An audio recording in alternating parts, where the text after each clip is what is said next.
Hi, everybody. It's Christina Quick. Great to see you. Happy Monday. Good Monday to you. Welcome to Magic and Marketing. My name is Christina Quick. I'm your host from the Profitable Psychic Business and Divination Academy. You also might know me on YouTube as Tarot Biz Mentor and Instagram as Tarot Biz Mentor. Welcome, everybody. I hope that you are doing well. We are coming back now after a 2-week break. So, we've been on break for a little bit now, for about 2 weeks, and we are going to continue on in season 1. We're going to continue actually talking about branding. We left off, last week or 2 weeks ago, the last training that we had, we left off on branding, and we talked a little bit about, what are some of the really actually really important parts of branding. What's not really that big of a deal. And we talked a lot about good morning, Lindsay. We talked a lot about how branding is more than just like your pictures. It's more than just the colors that you choose and things like that. The real branding really comes in, and where you really get to what I call like your soul branding, figuring out what your soul branding is, your truest branding. Because one of the things we talked about uh, in the last session, yeah, I've got us pinned and got everybody tagged. One thing we talked about in the last session that really holds people back a lot when they're putting the brand together is they don't really have a true sense of their own personal identity, and they don't have a true sense of like who they're actually really wanting to help. And that's how we kind of go into um, learning how to create your ideal client avatar. And that is actually the Market Yourself as a Spiritual Life Coach program. That one is like a really deep dive into that. So it's about like figuring out your demographic and your audience, and figuring out like what are the specific problems that your ideal client has, and how do your services and products help them overcome and work through those issues, right? So understanding your target audience, understanding your demographic, understanding the life situations, the life scenarios in which they're going through in order to tailor your brand, tailor your messaging, whether that's coming up with offers that coming up with sessions, offers that specifically help people with certain problems. This can also come forth in your copywriting, especially. This is going to be a huge part of upgrading and up leveling your copywriting. Is when you know exactly who you're talking to, it becomes much easier to write authentic copy, right? So, one of the biggest issues, the pitfalls that we kind of fall into in the beginning is if we haven't done a lot of our own shadow work around, like, you know, realizing and coming to terms with that a lot of what we in the beginning think we want our brand to be is actually a collection of ideas and values and beliefs that other people have kind of imprinted on us. And so, I don't know about you, but sometimes in the beginning, it was kind of like I would try to model my brand after who I really admired instead of trying to model my brand after my true authentic self. And then, we have issues in that when it comes to it just kind of fans the fire when it comes to imposter syndrome, right? So feeling imposter syndrome in your brand is a very real thing. And it can happen. So this is one of the things that kind of happens is that we are creating brands, and as a psychic industry, we are creating a psychic brand. Now, as creatives, as just creatives in general, as psychic creatives, empathic creatives, we use a lot of our psychic energy in order to create our brand. There's a lot of psychic energy that goes into it. And so, what can kind of happen at that point is we spend all this time creating a brand, utilizing our psychic energy. And then, when it comes time to actually launch, actually launch the brand and launch the business, we're burnt out because we've spent so much time putting our psychic energy into the brand that we don't have a lot of psychic energy left over. Hey, Marissa. And so we have these feelings where we might consider that we're feeling burnt out because we spent all this psychic energy building up a brand that we don't have a lot of psychic energy left to actually run the brand. And we might equate those feelings to feeling like we're not connected to our brand. Raise your hand if that sounds familiar to you. Raise your hand if that is something that you have in the past kind of dealt with. So, and then it turns into like this void because this energetic void, and a lot of us, I think, we can spend time in doing our branding, whether that's redoing our website, redoing our photos, redoing our sales pages, redoing our copy, redoing our graphics and stuff like that, and it really is a never ending thing, and it's like a busy work distraction to where we can lose ourselves into that creative process, use up all of our energy, psychic energy, our wellness energy. And then what happens is that it becomes this never ending thing where, yeah, you can always change your copy, you can always fix your graphics, you can always do these things. And those things, unfortunately, are not the things that actually get sales. But we tell ourselves that we're doing things for our business so that this is what's going to get us sales. Only it's not. It's just busy work. It's just tweaking things. It's just, you're never going to get to a point where you reach the perfect sales page or you reach the perfect copy or you reach the perfect graphics. You're never going to get to that point where everything is perfect, right? You're going to get to a point where, in my opinion, it's better to just have a brand that you are mostly satisfied with, and then put your psychic energy into the actions that actually get sales. So, what are actions that actually get sales? Well, posting your sales page, asking for the sale, that's a big one. How many of you are actively asking for sales on a regular basis? And by a regular basis, I mean at least probably once a week, right? Are you asking for sales? Are you posting your sales pages? Are you posting that you have a sale going on? Are you sending out your newsletters, right? Are you doing live streams, educational, inspirational, motivational live streams where you're pitching your products and services? Those are the things that are going to increase your profits. It is not spending 2 hours in Canva making sure your image is right. It is not spending 2 hours on your sales page, even though it's getting you some sales, but maybe it's not getting you the sales that you want. It's really, truly not your sales page. Okay, because I've tested this. I have tested this over and over and over and over again.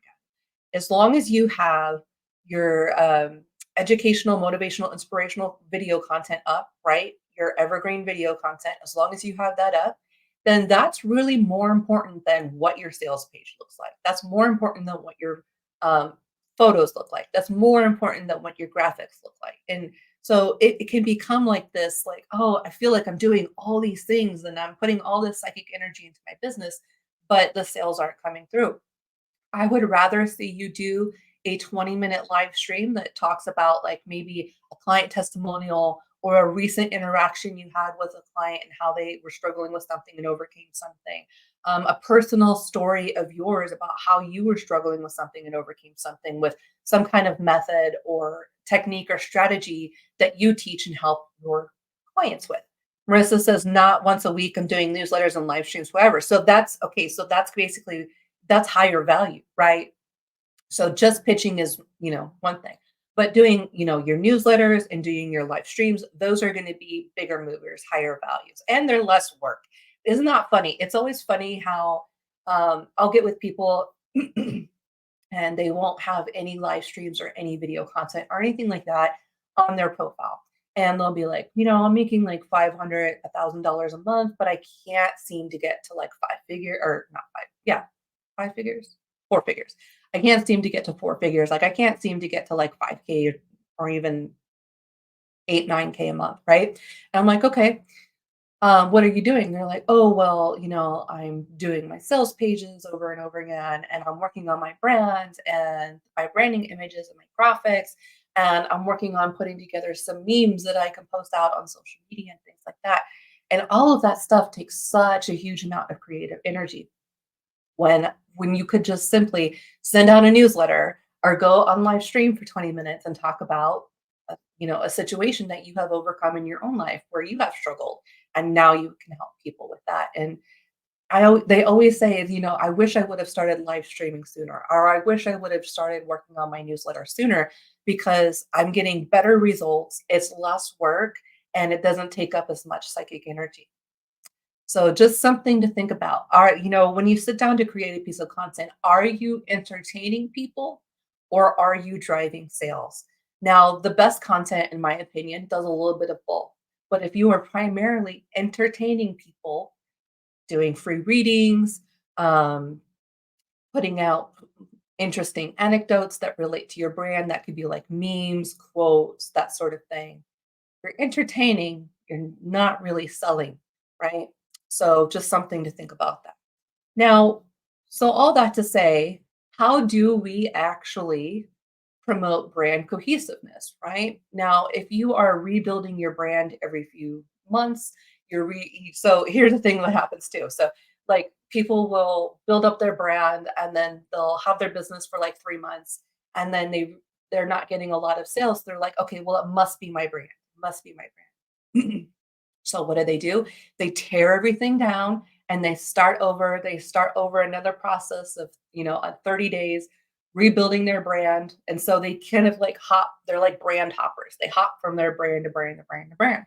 And that is not why you're not getting sales. The brand is, oh, no problem. I'll see you when you get back from your doctor's appointment. So good luck with that. So that's not the reason why you're not getting sales. And a lot of the big reason why people don't get sales and the brand inconsistency is because it takes a while. It takes up to a year to really develop a brand and to get recognition, to get people to recognize who you are, to start listening to what you have to say, to get through your content, to start associating you with a specific problem and a specific type of solution, right? It really takes a year. Most business coaches are not going to tell you this because they want it. They want you to. They're trying to sell you this, like overnight success type thing. And I'm just going to try to be as frank and honest as I can here. If you're not spending a year within an established brand working on that audience, building that audience up, you're not spending enough time. And so, one of the other big mistakes that I see is that people will do anything to avoid placing themselves as the center of their brand. We're so worried about the name of the business. We're so worried about the logo of the business. And frankly, that stuff doesn't, I mean, it matters because I want you to feel good and confident about your business, but it doesn't matter as to why sales are not coming in. It's not about your logo. It's not about not having the right business name. If you are a psychic, if you are a tarot reader, if you are an astrologer, if you are a spiritual life coach, if you are a holistic wellness practitioner, if you do any type of holistic, alternative, complementary types of services and products to the health and wellness field, then you are at the center of that brand. If you are a service-based business, you are your brand. Your person, you are your brand.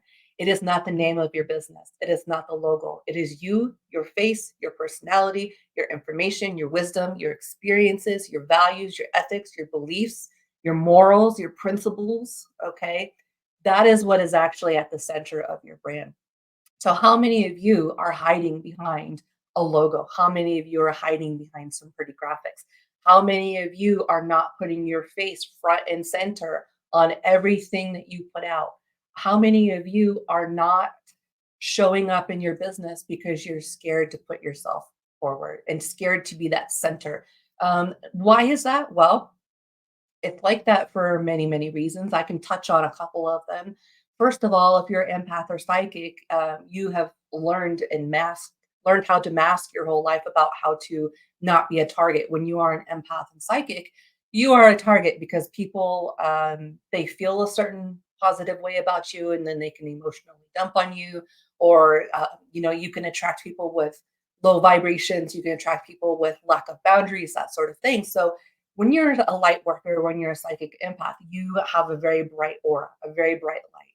And that becomes very attractive. And it especially becomes attractive to people who don't have great boundaries and things like that. So, also, there's also the idea that empaths are born out of trauma, out of experiencing childhood trauma and being in unsafe environments. And that's why perhaps some of us become so hyper aware, not just trauma, but also being thrust into adult situations in early childhood, causing you to kind of lose your innocence and become hyper aware. So, we have all these young children that are considered to be old souls. Well, it's because they've seen and done, they've seen some things.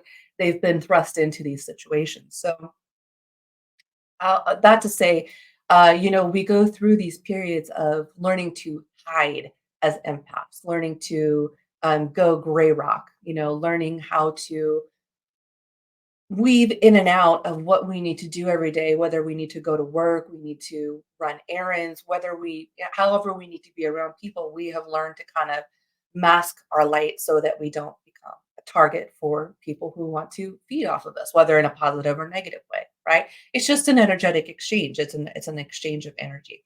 And so, we tend to hide ourselves. That tends to be it's a survival mechanism, right? But it doesn't work when you're trying to build a brand that's based off of services that you perform, that you do. Uh, and I know that there's also issues with being out and being proud and public about your psychic witchy self, your empathic self. And I understand that too. Some of people really do have problems with things like stalkers, or they, have some kind of muggle job where they might be judged if they come out as psychic or spiritual in any way. So in that case, that's its own certain thing. That's its own thing. But those of you who are wanting to come out of the broom closet and wanting to come out of the spiritual life coaching closet and the tarot closet and the psychic closet, well, we have to kind of come back from that ego death, right? We have to build ourselves back up, and we have to start on this journey of self-love. And it begins with understanding that your brand is not your logo, it's not your graphics, it's you, it's your personality. And if you aren't front and center in your business, it's going to be extremely difficult to build trust. And it's going to be extremely difficult for potential prospects, whether that's a potential client, a potential networking friend that you can maybe want to do podcasts with or joint ventures with. It's going to be so incredibly difficult to drive any type of business to your brand if you are not out, open, proud, and confident about who you are. So, some of the things that you can do that's actually going to build your brand, since we're about halfway through here, since some of the things that you can do that's going to build your actual brand and increase sales, underline, bold, right? Increase sales is going to be getting out from behind your logos, getting out from behind your graphics, putting yourself front and center. Post photos of yourself. I'm not saying you have to post a full body photo of yourself. I'm just saying take some really clear pictures of yourself and post them on your social media. Put them on your memes. If you're going to push out low value content like memes and quotes and things. Now, there is a place for that kind of stuff, right? And it's part of the overall brand, but it can't be a big part. It can't be 80% of your brand, right? And if it is going to be 80% of your brand, well, shoot, you might as well slap your photo on there, right? You might as well put your name on that quote, something along those lines. Live streaming. Live streaming is going to be the most highly valuable sales tool that you can utilize for your brand. So what does that mean? It means that, yeah, you're going to have to put some effort into your background. You're going to have to put some money into your recording software.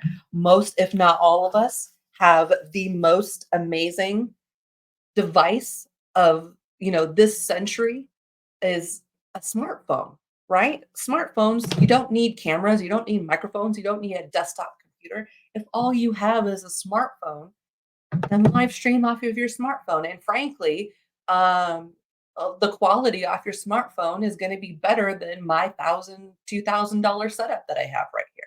Okay. So, it's all optimized for mobile. So there's really no excuse to not go live. Well, what do I talk about? Well, that's a good question. What kind of content is your client searching for online that's going to lead them to your brand, your business, right? So don't go online and just do free card readings. That's not going to work out really well for you. It might get someone here and there, but that it's not going to land you long-term, high value, high vibe clients. So instead of doing free card readings or something like that, maybe put together a topic that relates significantly to the type of person that you want to attract to your business and talk about that, right? The best videos are under 20 minutes, about 5 minutes long, 4 to 5 minutes long. Somewhere between 5 and 20 minutes long is the best format that you can put together. My live streams on this podcast are gonna be 30 minutes long. I tend to want to personally attract that type of person that wants to listen a little bit longer, and that's who I really truly value because my courses are, about an hour to up to 3 hours long. So that's the kind of person I'm looking to attract, someone who likes to turn something on, listen to it, do some dishes, fold some laundry, whatever that they're gonna be doing. But the idea is that coming out from behind, like in The Wizard of Oz, the wizard behind the curtain, right? You have to come out. You have to come out from there if you want to really be taken seriously. Otherwise, you just become this nameless, faceless entity, and it's boring. Nobody's going to pay attention to it. Nobody's going to value it truly. And so that's just the kind of the harsh reality of that. So 2024, we're kicking off this podcast. 2024, this is our first one. I want everybody here to make a vow with me. I want everybody here to put effort into showing up and being visible with yourself and understanding that you yourself are your brand in 2024. I want you to stop messing around with your logos. Stop messing around with your graphics. Stop putting out low value, cheap content that frankly nobody cares about, that is so basic, beyond beginner stuff that it just gets lost, right? If they can find on Google what you're putting out, you're probably not putting out anything interesting or unique. And so therefore, the algorithm gods are going to be like, this is just normal, average, beginner content. It's really not important. We're not going to push this to the top of the list. That's just how these things work. That's how the algorithm works. So, in order to drive sales and to drive brand recognition, brand cohesiveness, you have to stop flip flopping between, different business names. You have to stop putting out low value content and really start to think, how can I get noticed? And I know being noticed is so scary because being noticed opens you up to things like trolls. It opens you up to things like jealousy. It opens you up to things like unwanted attention. It opens you up to things like good attention can be very overwhelming because it can sometimes feel like, especially if you have issues in the past with being love bombed by narcissists, or you have issues accepting constructive criticism, or you have issues accepting compliments, you have issues accepting praise, right? And we have to remember that that's on us, right?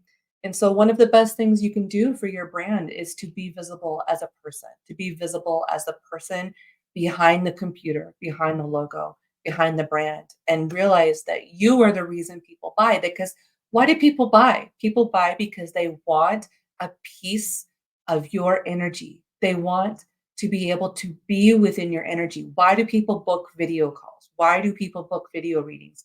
Why do people book tarot readings and services in that way? Because they want to be within your aura, within your vibration, right? So you as a person as a public image person. You stand for something. And that all comes back to what are your values? What are your beliefs? What are your principles, your tenets, your morals, right? What are the things that you believe about the world that you are vocal about, that you try to create a movement behind your brand about, right? And how can you connect that to your business? And how can people who are interested in those same values, morals, ethics, beliefs, principles, how can they also connect with your brand? And they're going to feel so much safer doing that with a person as opposed to a faceless, identityless logo. You're just not going to be able to make that connection with people, right? So we're about 22 minutes in. Does anybody have any questions about anything I've talked about so far? Does anybody have any comments about anything I've mentioned so far today? Does anybody relate to what I am talking about here? Yeah. Okay. So what have we got coming up here? Hey, Casey. What have we got coming up here? Okay, so let me get into our schedule of events. Next week, very much so. Okay, so this is related with, okay, good. You guys got real quiet on me. You're like, it's Monday morning. Leave me alone. I'm here. That's the miracle, right? Oh my gosh. Next week. Oh, yeah. I take the vow. Thank you. Thank you. If you are live streaming, regularly, is there a good rhythm between pitching and live streaming? Yes. So always the last 5 minutes should always be the last 5 to 10 minutes should be like a verbal sales page. So, okay, you go into a live stream.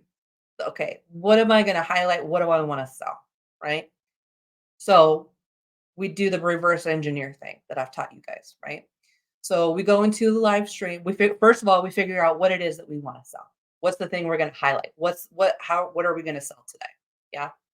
And then we backtrack. Okay, what kind of content would the person who would want to purchase this, what kind of content would they be looking for? Right. So we curate our content to suit that is what we're going to sell.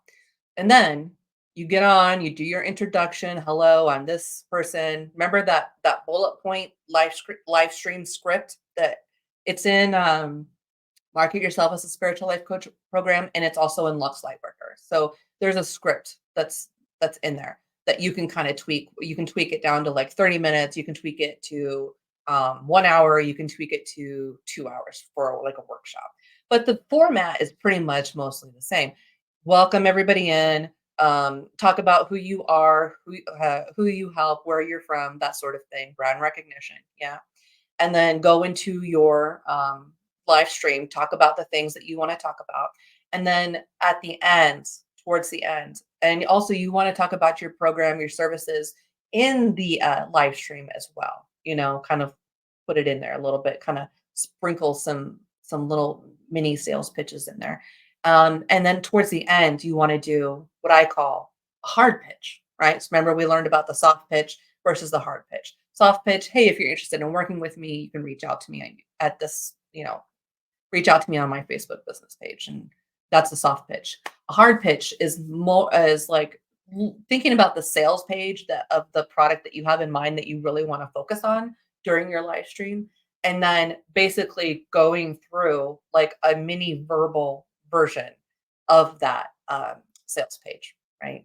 And so doing the hard pitch at the end where you can say the price, or you can say, how many you have available, or you can say what the link is for people to purchase. And you always want to make sure you follow up with a text version of that in the comments, and also in the description of the video, making sure you have a text version of that. So that way, your call to action, your pitch is, not hard to miss. And I kind of think about it, it is like the golden rule, the golden ratio, 3-1. So every time I provide value 3 times, I'm going to hard pitch once. Well, if you think about that golden ratio and you think about it in just one live stream, so maybe 3/4 of the live stream should be educational, inspirational, motivational. 1/4 of it should be pretty much primarily focused on hard pitching. So 3-1. So that's kind of like the golden ratio that I use. Is an example two would be like, now you can do a soft pitches. Soft pitches are fine, but I'm really talking about 3-1 as far as like a hard pitch where you really go through your sales page and things of that nature. Yeah, so you're welcome. You're welcome. She says that was helpful. Casey says it's hard to be out and feel really safe at times. And it is, it's unfortunately, it's not safe to be out. I mean, it is safe, but it's not safe. You can't control other people. You put yourself out there, you're going to be criticized. You're going to be made fun of. You're going to get trolls. People are going to dislike you just simply because you exist, because you embody something that they don't like or something like that. And then compound that on top of when you are, say, overweight or LGBT or any skin tone other than light, any religion other than Christian, or the dominant religion in your area. If you look, sound, appear, talk about things that are important to you, you are going to attract haters, and it's just part of it. And it becomes a matter of self-discipline, to say, the stuff that I believe in, the stuff that I value, what I'm trying to do in this world is my work as a light worker matters more than any harm that could ever come to me from somebody, what they might say, or, how they may present my personality, or how they may take what I say and mold it to fit some narrative and some agenda that they've got that's against, something that I believe in. So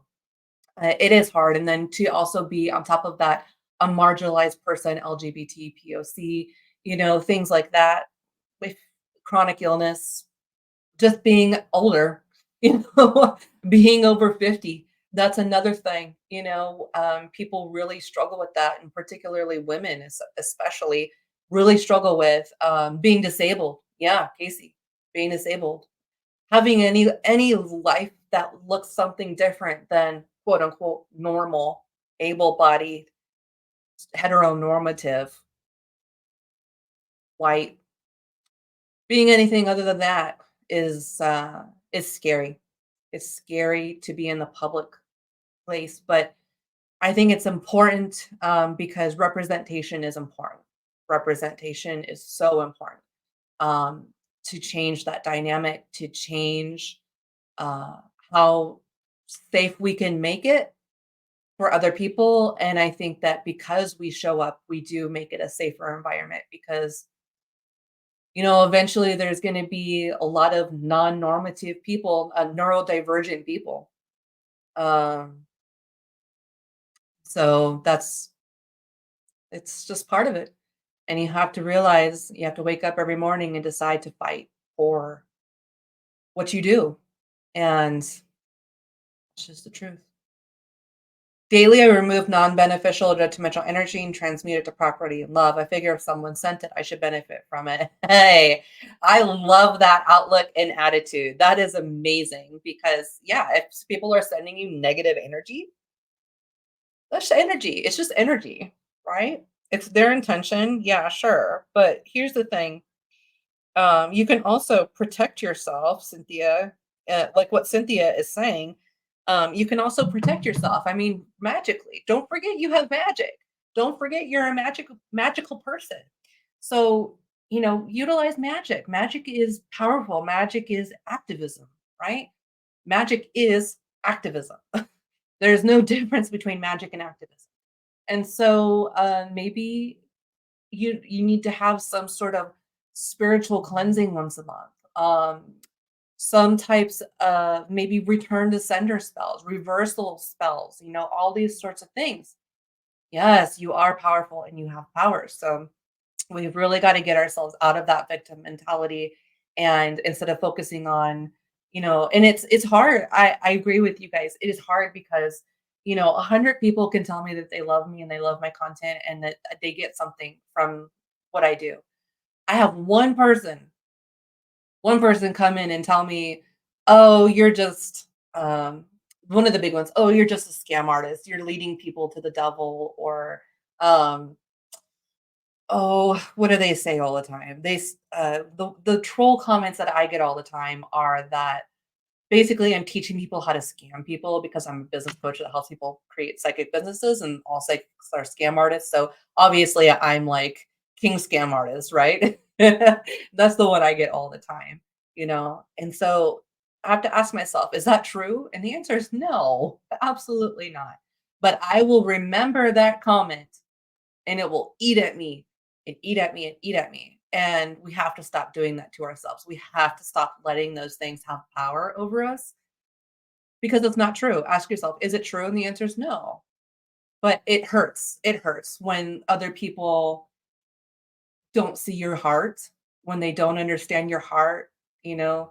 Like those people, sometimes I wish I could just pop my head off and put my head on their body so that their heart and my brain could connect, but that's just not realistic. And it's a choice. When people You have to always remember that leaving comments, I'm not the type of person that really leaves comments, and I certainly don't leave bad comments. I don't have any bad reviews that I've ever left, really. I mean, I think the lowest review I ever left was like, mm. Did you watch it? Yeah. It was pretty crazy, right, huh, Casey? Um, you know, anyways, I forgot what I was saying. It's Monday after all.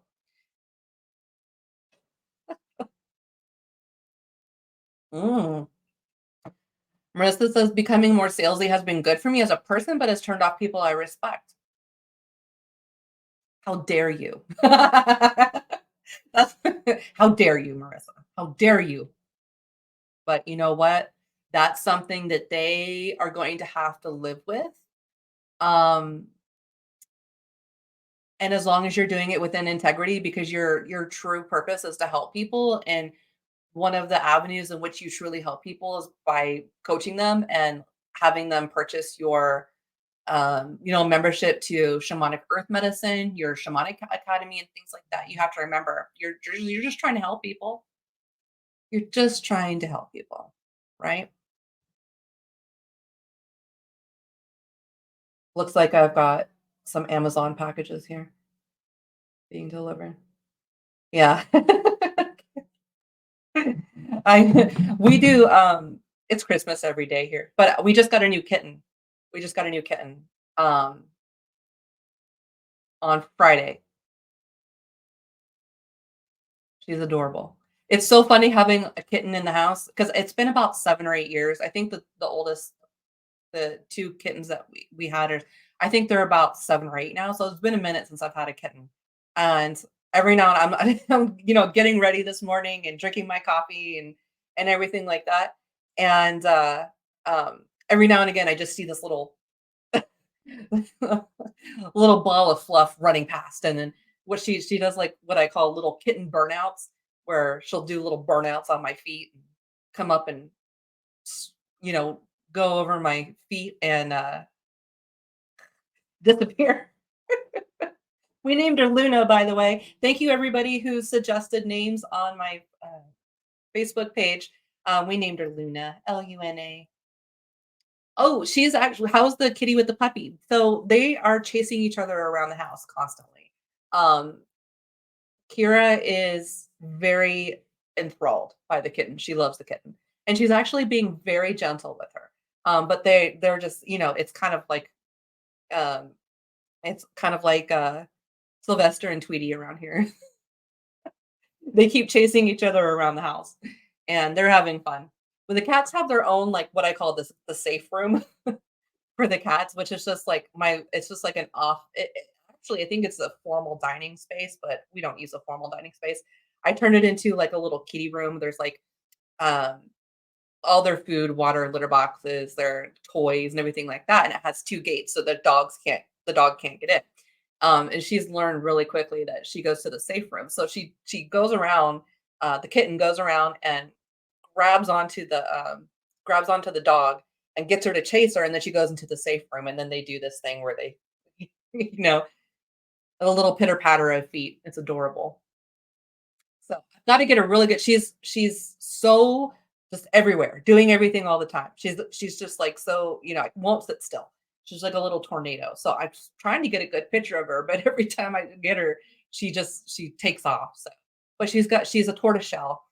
She's 6 months old, but she's tiny. I mean, she's just like a little pocket. I think she's malnourished or whatever. Got her at a rescue.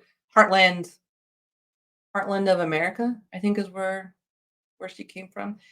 She was the last one of her litter and I had seen her for 2 months up there. She had been up there for 2 months, and I go up there every 2 weeks to get supplies anyway. And so, they had, like, this little section where they feature certain cats from, different humane societies and shelters and things like that up at the PetSmart. And for 2 months, I had been going up there and playing with her in between the glass, and every time I'd come up there, she was always in a happy mood to see me. Well, I went up there last Friday, and, she was still up there. Yeah, right? Yeah, we I yeah, we you guys might not know this about me, but I've been rescuing and fostering animals for almost 40 years. I mean, my mom, she ran a, sanctuary. She still runs a tortoise, sanctuary. She specializes in Mojave Desert tortoise, and she has a rescue out there. But while I was growing up, I mean, if you had a sick bunny rabbit or you had a sick bird or you found a sick animal, you would bring it to my mom and she would fix it, or if she couldn't fix it, she would give it a peaceful burial or something like that. But I mean, we fostered. I mean, at one time, we probably had 30 animals in the house. Just in different states of health and wellness and things like that. So my mom's definitely toned it down, but I grew up in that, and so it's like a normal part of my life. It makes me feel like normal to have a lot of animals around and things like that. Also, I'm a psychic medium and I also work with animals on a psychic level and a shamanic level. Like I work with the snakes on a shamanic level. I have the serpent garden, which is my hobby right now. It is a mystery school all around based around serpent mythology and green witchcraft and green medicine, growing plant medicines like cannabis and things like that, mushrooms, that sort of thing. Um, so there's that as well. So that's a little thing about me you might not know. But yeah, we have a full house right now. We have one dog that's in hospice. She's almost 18 years old. She's a Chihuahua. Rescued her when she was 4 weeks old out of a trunk of a car that a family was selling because they needed formula money for their babies. They had these little puppies, and I, got one. Yeah, me too. I don't have any human children. But I would maybe have human children at some point. Maybe in the future. I think I could foster in the future. I don't know if I don't think I want to have my own, but my own personal ones. I would rather just foster cuz why not? There's so many kids out there that need a stable environment. Thank you, Marissa. I appreciate that. Okay, well, you guys have an amazing rest of your week. Next week, on next Monday, hi, Skylar, we're going to be talking about sales pages. So I kind of mentioned sales pages a little bit today. And what's important on sales pages. Next week, we're going to talk about sales pages, and we're going to talk about how to set them up and treat them as a sacred space. So have you considered that your sales page can become a virtual altar? Have you considered that your Facebook group can become a virtual altar, a sacred place where people can gather and they can get attunements? They can get amazing energy out of you just by reading your sales page, right? So that's what we're going to talk about next week. We're going to talk about how to upgrade, how to up level the energy of your sales page, how to put psychic energy into it in a way that is going to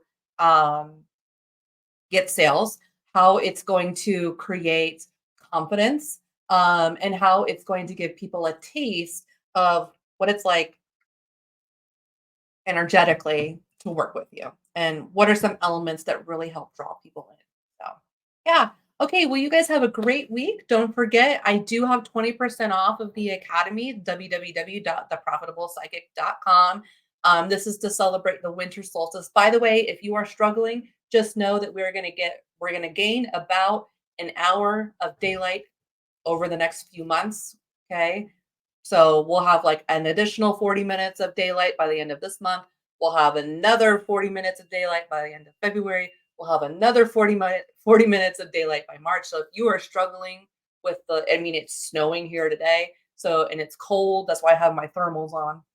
But if you are struggling with the lack of sunlight, if you're struggling with energy, just know, I know, gosh, what is it here right now? It is 38 and well, Casey, you're in Arizona, so I know, but cold is hard because it makes your joints hurt.